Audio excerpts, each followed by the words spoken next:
मित्रांनो, सहकुटुंब सहपरिवार या मालिकेच्या आजच्या भागामध्ये डिरेक्टर राहुलला सांगतात, आता तुमचा नंबर आला आहे आणि तुम्हाला 2.25 मिनिटामध्ये प्रशांतला हसवायचं, नाहीतर तुम्ही हरले. तेव्हा अंजी पशाजवळ जाते आणि त्याला बोलते, पशा, अजिबात हसायचं नाही हा. तेव्हा पशा सांगतो, हो मी प्रयत्न नक्कीच करणार. तर स्पॉटबॉय राहुलला मदत करत असतात आणि पशाला कसं हसवायचं हे सांगत असतात. त्याचबरोबर ते ॲक्शन पण करत असतात.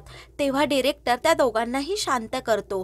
तेव्हा राहुलचा नंबर येतो तर अंजी मामीलाही सांगते, मम्मी तू अजिबात हसायचं नाही हा. राहुल ॲक्शन करत हसत असतो आणि पशासमोर खिदीखिदी दात काढत नाचत असतो, परंतु पशा हसतच नाही. तेव्हा मामी अंजीला बोलते, हा राहुल्या नक्की करतोय तरी काय. राहुल पशाला टच करतो आणि गुदगुल्याही करत असतो. तेव्हा डिरेक्टर राहुलला सांगतात, अजिबात टच करायचं नाही आणि त्याला टच करून हसवायचं पण नाही. तेव्हा राहुलला खूप टेन्शन येतं की नक्की काय करावं. तो विचार करत असतो. त्यानंतर तो हाताची ॲक्शन करतो आणि पशाला बोलतो, प्रशांत तू नक्की हसणार, कारण ह्या राऊंडमध्ये मीच जिंकणार. तुझी बायको माझी हिरोईन होणार. नाटकामध्ये खूप रोमॅन्टिक सीन आहेत हा. तसंही तुझी बायको खूप सुंदर दिसते, म्हणजे माझी हिरोईन. आता तूच विचार कर, मला ते नाटक करायला किती मजा येईल. आमच्या दोघांचा हात एकमेकांच्या हातात असणार. तेव्हा अंजीबद्दल एवढं वाईट बोलतोय ते पाहून पशाला मात्र राहुलचा खूप राग येतो. तेव्हा तो रागातच राहुलची कॉलर पकडतो आणि त्याला कुत्र्यासारखा चांगला चोप देऊन त्याची चांगली धुलाई करतो. तेव्हा मामी पशाला बोलत असते, अरे तो मरेल त्याला सोड. परंतु पशाचा राग अनावर झालेला असतो. तो कोणाचं काही एक ऐकून घेत नाही. अंजी पशाला तिची शपथ घालते आणि राहुलला सोडायला सांगते. तेव्हा अंजीने शपथ घातल्यावर मात्र पशा थांबतो. अंजी पशावर खूप रागवलेली असते. त्यावेळी डिरेक्टर पशाला रागात बोलतात, प्रशांत तुझ्याकडून मला ही अपेक्षा नव्हती, कारण तू नाटकात आता काम करू शकत नाही, तू हरला आहेस. हे ऐकून सर्वांना धक्का बसतो. पशा मनात विचार करतो, अरे हे मी काय करून बसलो. आता अंजीवरच्या प्रेमाची कबुली तरी मी कशी देऊ. तेव्हा गुड्डी पशाला बोलते, अहो दाजी, फक्त 10 सेकंद थांबला असता तर तुम्ही जिंकले असते. हे काय करून बसले. तेव्हा अंजी रागातच गुड्डीला बोलते, अगं गुड्डे, याला सांगून काही एक फायदा नाही. मारामारीशिवाय याला काहीच येत नाही. तर मामी पशाला बोलते, पशुपाळ हातची संधी गेली बघ हा. अंजी पण पशावर खूप भडकते आणि बोलते, अरे तू जिंकत होता आणि हे काय करून बसलास. आपल्याला दोघांनाही जिंकायचं होतं. तर राहुल मध्येच बोलतो, अरे मी काय एवढं बोललो होतो, त्यात एवढं चिडण्यासारखं तरी काय होतं. तेव्हा पशाचा राग पुन्हा अनावर होतो. तो राहुलवर धावून जातो आणि तू हे बोलला होता का, खोटं काय बोलतो असंही विचारत असतो. तेव्हा डिरेक्टर पशाला शांत बसवतात आणि एक शब्द पण बोलू नको असं रागात सांगतात. तर राहुल पुन्हा खोटं सांगतो. तर पशा अजूनच भडकतो. तेव्हा अंजी पशाला शांत करत इथून निघ असं सांगते. तेव्हा राहुल बोलतो, पशा आता अंजीचं ऐक, आता तू जा, कारण आम्हाला तालीम सुरू करायची. तेव्हा अंजी पण पशावर खूप ओरडते. तेव्हा पशा अंजीला बोलतो, तू आणि तुझं गिफ्ट उडत गेलं, मला त्याची काही एक गरज नाही. असं बोलून तो राहुललाही बोलतो, आता तू कसं नाटकात काम करतो ते मी पाहतोच, तुझ्या टांगड्या हातात तोडूनच देणार. तेव्हा अंजी पुन्हा पशावर ओरडते. त्यावेळी पशा अंजीला, ए गप, तू ओरडू नको असं सांगतो. तर राहुल खूप हसत असतो, कारण तो अप्रत्यक्षपणे जिंकलेला असतो. त्याने खूप चिटिंग केलेली असते. तेव्हा पशा लगेच तेथून रागात जातो. अंजीला पशाबद्दल खूप वाईट वाटत असतं, परंतु पशा पण चुकीचा वागलेला असतो. इकडे अवनी सखीला खेळवत असते. तेव्हा आत्या अवनीजवळ येते आणि अवनीला सांगते, अगं मुलं लहान असतात तेव्हा किती छान असतं, परंतु मोठी झाल्यावर मुलांच्या शिक्षणासाठी खूप पैसा लागतो. तुमच्या दादाने तर येणाऱ्या बाळासाठी पॉलिसी पण काढून ठेवली. परंतु अवनीला आत्याच्या ह्या बोलण्यावर अजिबात विश्वास नसतो. तेव्हा आत्या सांगते, पॉलिसीवाला माणूस मगाशी आला होता, त्याने वहिनीजवळ ते पॉलिसीचे पेपर दिले. मी जेव्हा वहिनींना विचारलं ना हे कसले पेपर आहेत, तेव्हा वहिनीने सांगितलं की हे दुकानाचे पेपर आहेत. वहिनीने उत्तर देण्याचं पण टाळलं. त्या खूप स्वार्थी आहेत.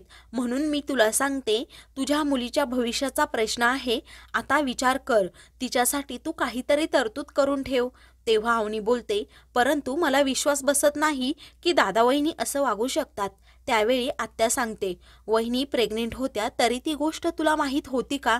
तेव्हा अवनीच्या डोक्यात लगेच उजेड पडतो. मला तर काहीच माहीत नव्हतं. नक्की हे पेपर खरे असतील. तेव्हा खरं खोटं करण्यासाठी त्या दोघीही सरिताजवळ येतात. सरिता इकडे काम करत असते. तेव्हा अवनी सरिताला विचारते, वहिनी एक माणूस पार्सल घेऊन आला होता, ते कसले पेपर होते हो? तेव्हा सरिता थोडी घाबरते, गोंधळते आणि तिला सांगते, ते पेपर यांच्या कामाचे होते. असं बोलून ती जागेवरून उठते आणि दुसरीकडे पाहते. तिला स्वतःचीच खूप लाज वाटत असते.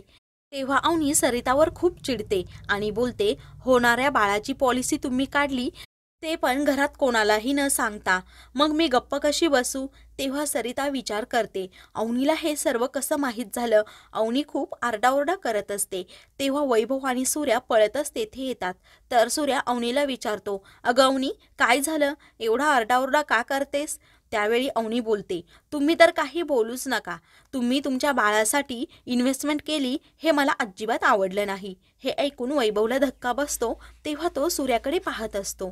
तर सूर्या बोलतो, अवनी तू हे काय बोलतेस? तेव्हा अवनी बोलते, आमच्यापासून तुम्ही सर्व गोष्टी लपवता, आम्हाला अंधारात ठेवता आणि हे सर्व करता. तर वैभव अवनीला भान ठेवून बोल असं सांगत असतो आणि तू दादाबरोबर बोलते हेही तो तिला समजावत असतो. परंतु अवनी काही केलं शांत बसत नाही. तेव्हा ती वैभवला बोलते, वैभव तूच जरा भानावर ये. हे तुझे सर्व साठवलेले पैसे तू दुकानावर खर्च केले.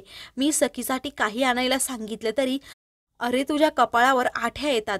उद्या सखीचं शिक्षण, लग्न, माझ्या लेकीवर होणारा अन्याय मी अजिबात पाहू शकत नाही आणि तू ते पाहू शकतो याचाच मला जास्त त्रास होत आहे. तेव्हा वैभव अवनीला समजावतो की शांत बस, तू गैरसमज करून घेऊ नको. तर आत्या मध्येच बोलते. तेव्हा वैभव आत्याला बोलतो, तुम्ही तर आत्या काहीमध्ये बोलूच नका. तुम्ही अवनीचे कान भरले ते काही कमी नाही. आता शांत बसायचं. तेव्हा आत्या शांत बसते. तर अवनी पेपर पाहायचा हट्ट करते. तर वैभव मिळणार नाही असं अवनीला स्पष्टपणे सांगतो. तेव्हा वैभव अवनीला बोलतो, अवनी जरा शांत बस, कुठला विषय कुठे नेते? हे सर्व खोटं आहे. त्यावेळी सरिता सांगते की हे सर्व खरं आहे. हे ऐकून सर्वांना मात्र धक्का बसतो. तर सरिता लगेच पेपर घेऊन येते आणि सूर्याला सांगते, या घरात जर फूट पडणार असेल तर मी माझ्या नवऱ्याच्या विरोधात जायला तयार आहे. 10 वर्षापूर्वीचं वाक्य आज खरं होताना दिसतंय, कारण मला घर तोडायचं नाही, जोडायचं आहे. तेव्हा आत्या बोलते, दादा तुम्ही भावाच्या पोटात तर खंजीरच खूप असला, तुम्ही तर खूप चॅप्टर आहात. असं म्हणून ती सूर्यावर खूप काही आरोप करत असते. सरिताला ते पाहत नाही. तेव्हा ती आत्याला बोलते, आत्या तुम्ही शांत बसा. माझ्या नवऱ्याच्या विरोधात एक शब्दही बोललेला मला अजिबात आवडणार नाही. त्यानंतर वैभव ते पेपर पाहतो आणि सूर्याकडे पाहत असतो. तेव्हा तो अगोदर आत्याचे आभार मानतो व बोलतो, आत्या बरं झालं तुमच्यामुळे मला समजलं की आमचा दादा कसा आहे. कारण आज दादाने सखीसाठी एवढे मोठ्या लाखाची गुंतवणूक करून ठेवली. हे ऐकून मात्र सर्वांना धक्का बसतो.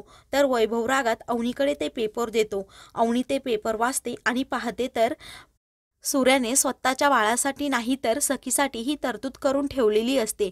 त्यावेळी अवनी आणि आत्या स्वतःच्या नजरेत पडलेले असतात. तेव्हा सरिताला तिच्या नवऱ्याचा खूप अभिमान वाटतो. पुढील भागात राहुल पशाच्या घरी येतो आणि बोलतो, मी माझ्या हिरोईनला घ्यायला आलो आहे. हे ऐकून पशाला धक्काच बसतो. तर मित्रांनो, अशाच मालिकेंचे पुढील भाग पाहण्यासाठी चॅनलला सबस्क्राईब करा.